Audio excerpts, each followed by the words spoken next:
Now, I suppose you're a grandson, and I suppose that the challenge that you have is having to share your grandmother with the whole country, with a movement, and the legacy that she's has created for us. Tell us about the grandmother before we even talk about the other things. One thing that truly stands out is her inner beauty. It's the charm and her witty humor. A lot of people would not know this, but my grandmother is quite the interpreter. So a lot of these interviews, I'm sure, there'll always come a point where on the dinner table, she'll be able to crack a joke about some of these characters that have chosen to join us today. She often talks about the struggle that she had because she didn't have a chance to spend as much time as she wanted with her children. Has she been able to enjoy her grandchildren?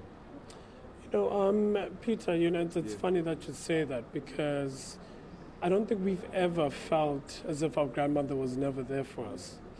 I don't know how she did it, but she managed to, fulfill this space in our lives, fulfill this presence in our lives, and, we'd always cherish and thank her for that. And, she's always been committed, so at no single point did we actually ever feel that we had, without a grandmother, without a grandfather, without a mother. She played every role the best way she could, and she, made sure she was always there. What's your favorite time that you've spent with her? Oh man, there's so many. I enjoy taking, the long trips with my grandmother where we get time to exchange ideas and just, laugh. But particularly, I say the trips we take when we go back home to her hometown at Bizana are quite, fantastic. And her ancestry is quite a legend as well. Great-great-grandfather Madikizela himself. Are some of the stories filtered down? Does she share the history with you?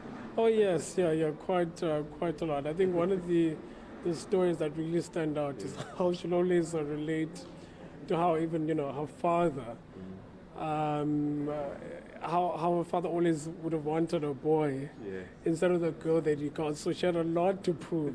But I think at the end of that story, the father would always turn around and say, I don't even think a boy could have done what you've done. So that's quite a charming recollection.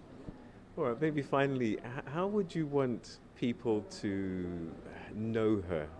Because, media writes certain things, films will try and portray her in a certain light. If you had to make a movie, how would you want her to be seen so that we get the essence of who Winnie Mandela is?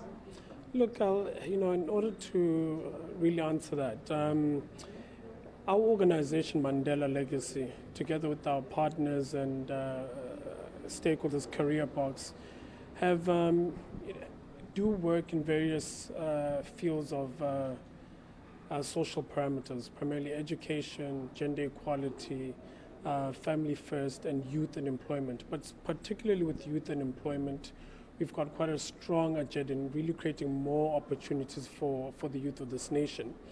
And at the root of that, with my grandmother being a custodian and chair of my organization, her heart was always firmly put in youth, And if anything, the pride and joy of a nation is its young, how it nurtures the young.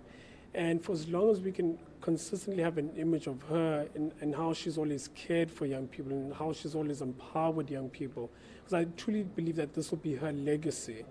And for as long as we can always depict her through the changes she's created for the youth component of this nation, I think we'll never forget her invaluable contribution to society. All right. Well, thank you very much indeed for these powerful insights. And you can go back inside and enjoy your grandmother and the special time. Thank you so much. Thank you, Peter. All right.